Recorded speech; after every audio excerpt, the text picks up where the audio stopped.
Hello, lovely people. Today I want to talk you through the 10 lowest rated books on my TBR. Doobie doobie doobie doobie doobie doobie doobie doobie doobie doobie doobie doobie doobie doobie doobie doobie doobie Sophie vlogs. This is something that I did, I think last year. I've lost all sense of time. Is I worked out what the lowest rated books on my TBR was, and I did 2 reading vlogs where I split it in half and I did 5 books in each reading vlog and I talked about them. And the reason I thought I would do it again is because although there were books in those lists that it turned out I also did not like very much, in each set of those videos there was at least one book that made the whole project worthwhile that I really liked. And I'm hoping that that's going to happen again. All of these books are books that I bought because I really want to read. So I'm sort of taking this as just like a fun way of working my way through this stack of books. So what I have done is I went through all the books that are on my TBR and I worked out what had the lowest ratings. What I have used sort of as like a standard for this is anything sort of below 3.5 on Goodreads was sort of what I then like put into my big list of things, and then I worked out which ones had the actual lowest. Because for me, a 3-star book is like a solid fine book. I know for some people 3 stars is like a super bad rating, but I take it as very much like a midpoint. It's like a standard book that I enjoyed, but it's like not going to stay with me. It's not like made itself known in my life. Shall I waffle no longer and just give you the list, tell you a bit about the books, why I picked them up, and if I have any idea why they might be lower rated, I will also mention it now.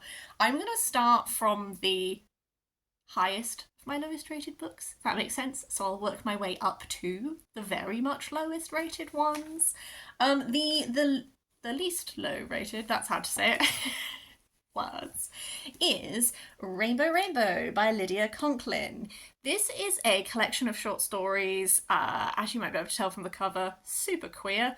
The reason this is on my radar is that there is a bookstagrammer called Bow's Books, who does book looks. So she did an eye makeup look inspired by this cover, and it looked amazing. And then I was like, gotta research this collection. And I love reading queer literature. It's one of my favourite things to do.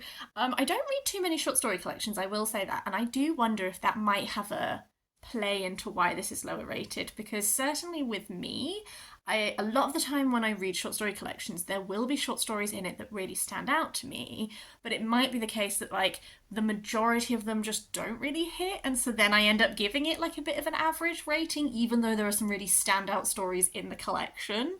I'm just wondering about something like that. Starting off great. Forgot to give you the rating. This one's a 3.49, so it just made the cut. Next up, with a 3.41 rating, we have Wicked as You Wish by Chupeco.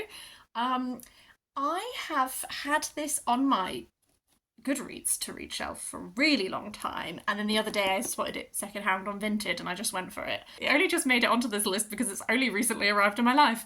But I was interested in this because I know that it is drawing on Arthurian mythology, which is something that I always love to read about. Specifically, it is also combining it with there's an evil Snow Queen who waged war against Avalon, and the Snow Queen is also actually, I loved that like fairy tale when I was a child. I don't know if this Snow Queen is that Snow Queen. I don't really know, but those are the reasons why I was interested in this already. I know that the sole survivor of this royal family is existing in Arizona and finding it super duper boring. My main understanding of why this one is lower rated is that I did see a lot of reviews that were saying that they found this world building really confusing. Lots of people just did not really understand what was happening. I'm hoping that because I do like Arthurian mythos, that maybe I'll just be able to like hit the ground with this and like go with it and have a great time. It might be the case that because I do like Arthuriana, I might find that I really don't like this, because I know when you like know a thing really well and sometimes you get really strong opinions about other people, how they're doing it. Like, I don't know. I feel like this one's either going to go either way, and either I'm going to be like, this world building thing, not a problem, I love this, or I'm going to be like, I hate it. We'll find out. I just don't know. At number 8, with a 3.4 rating, we have The Mysteries of Udolpho by Anne Radcliffe.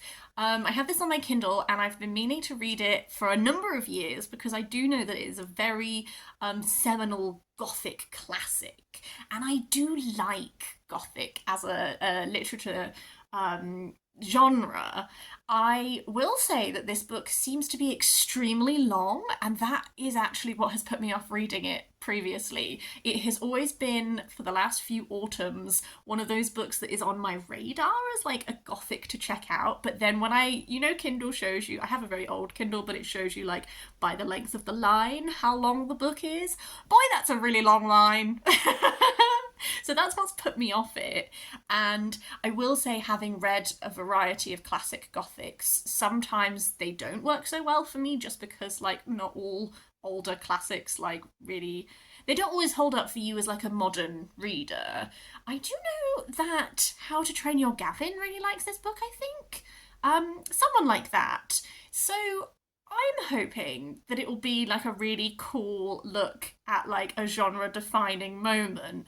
I do wonder if just the fact that it is a super duper long classic book might mean that some of it's aged badly. I don't know. That's sort of always something that I bear in mind when going into like old classics, is like, let's just take them, if nothing else, as like exploration of genre history. At number 7, we have Treasure Island, and I say it like that because it has 4 exclamation marks on it. This is by Sara Levine. This is also a recommendation that I got from Bow's Books. I'm just super interested in her book taste. And this one and the next one actually are both like this genre that I'm like kind of really interested in at the moment, which are what I am calling weird books. In that, I read the blurb and I'm like, wow, I don't think I've ever heard of anything like this. So I'm super intrigued by this one because we follow someone who she feels very, very lost in life, and then she reads Treasure Island by Robert Louis Stevenson and she decides to just rework her life based on the principles of this book, like adventure, fearlessness, that kind of thing. She's just gonna I think she gets a pet parrot or something, and she just like is just rejuvenating her life based on these like wild principles. And I just think that sounds so intriguing. It's one of those where I'm like, I guess I can see why this might not work for everyone before I've even read it, but I'm really hoping to have like such a cool time with it. I don't know. Treasure Island had a 3.33 rating. This next book has a 3.31 rating, and this is Viper Wine by Hermione Eyre. This is another one like Treasure Island, which I read the blurb and I was like, what? So this one, we follow the most celebrated beauty in 17th century London. Her husband is a philosopher, alchemist, and time traveller, and he wishes that she would age naturally, but she has discovered an addictive elixir of youth called Viper Wine. And this is sort of like weird, experimental, and exploring like the true cost of beauty. I really like 17th century historical fiction. It is an era that I am interested in, and I've not read that much set in the 17th century, so that's already super exciting. Some of the names on the back are like people that I'm interested in, like Ben Jonson, Van Dyke, like stuff like that. And like, I like this combination of historical fiction but very like contemporary concerns to do with like beauty standards and the price you pay for being beautiful and like how far will you go and all of this kind of thing. So I'm super interested in this because I hope it might be a bit weird, but I'm kind of like, I want it to be weird. I kind of want to have that experience of being like, what is happening, but also really liking it. So I'm still very hyped for that one, I have to confess. At number 5, with a 3.26 rating, we have Red Scholar's Wake by Aliette de Bodard. Aliette de Bodard is an author that I have really been enjoying working my way through her works. She has loads of series out there. The one that I have been exploring is the Zuya Influence universe. And this is it's like a sci-fi universe that is very influenced by Vietnamese history. And I have read, I think, 3 books in the series now, and I've really enjoyed all of them.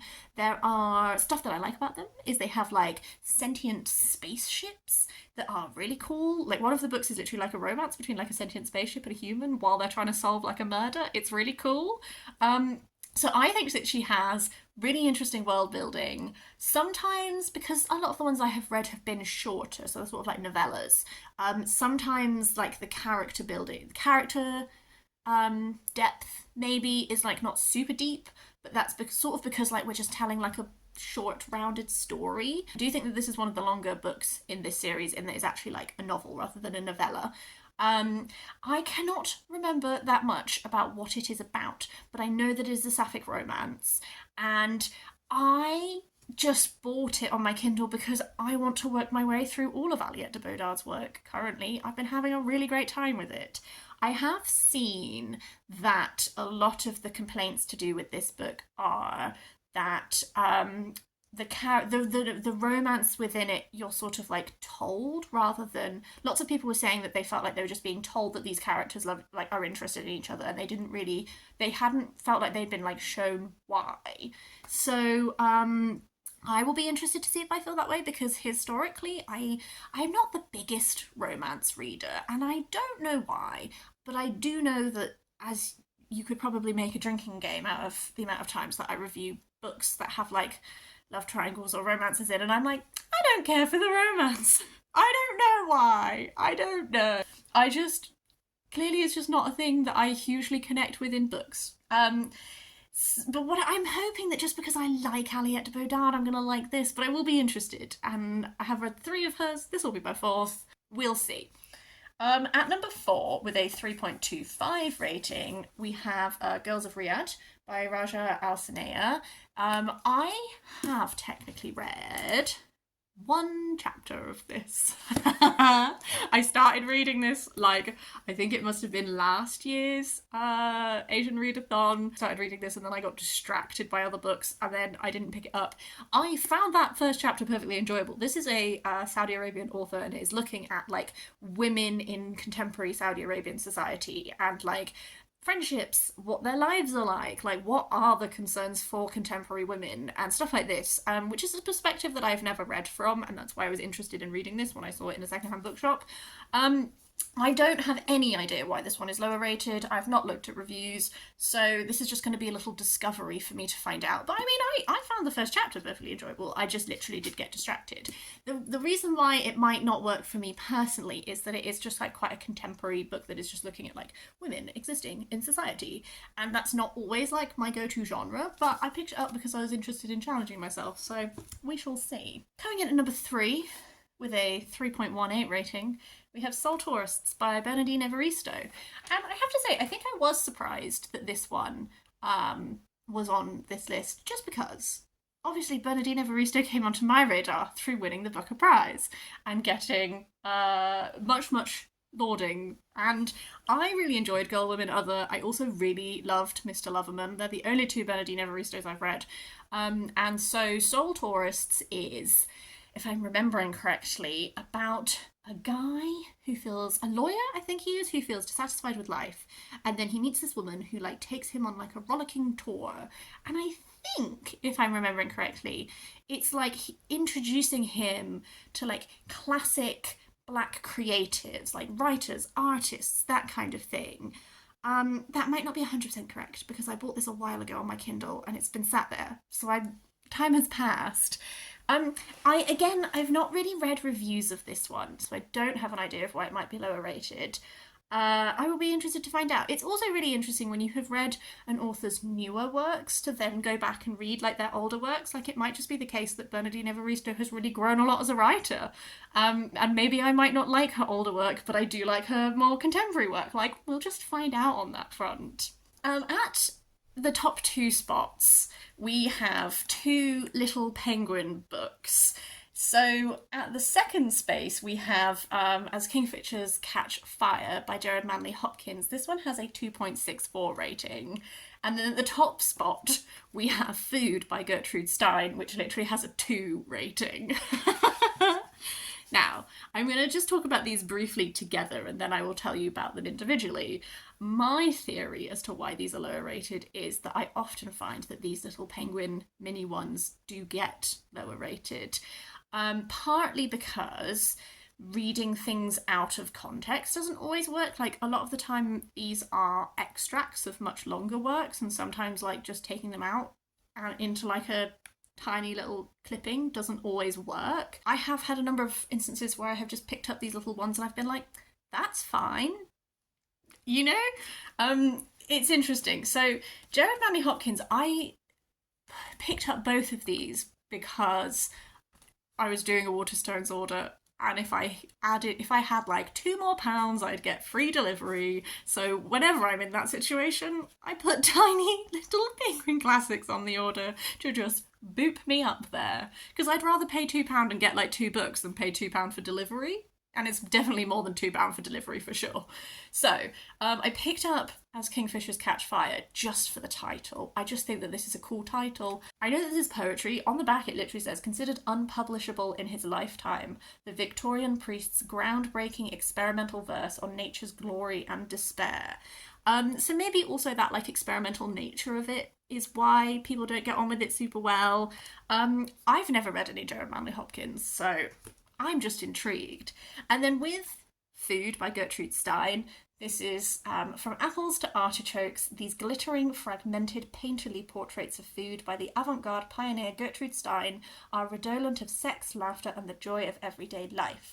I added this because I like food writing, and also I have read about Gertrude Stein in a variety of like non-fiction books that I've read, but I've never actually read anything by Gertrude Stein. I don't know if I'll get on with it. Maybe I won't enjoy how she writes about food. I don't know.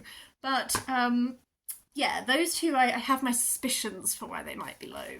And also maybe they don't have that many ratings. So if like 3 people are rated it 2 stars, it's going to be a 2-star rating, isn't it? Anyway, that's the list. I will be doing what I did last time, where I will do 2 videos where I talk about 5 books at a time, and I will just record my thoughts after I finish each book and then hodgepodge them together into a video, just because I find that easier than trying to remember. Like, if it takes me like 3 months to read all of these interspersed with my other reading, I will have forgotten how I felt about it by the time I come to record. What I would be really interested in is any thoughts from you guys about how I should order those. Last time in my first video, I had less. I had like 6 books instead of 10 then. So for my first video, I did like the highest, the lowest, and a midpoint. And then for my other one, I did like all the rest of the books. This time, I don't really know how to split it. Might just go with mood.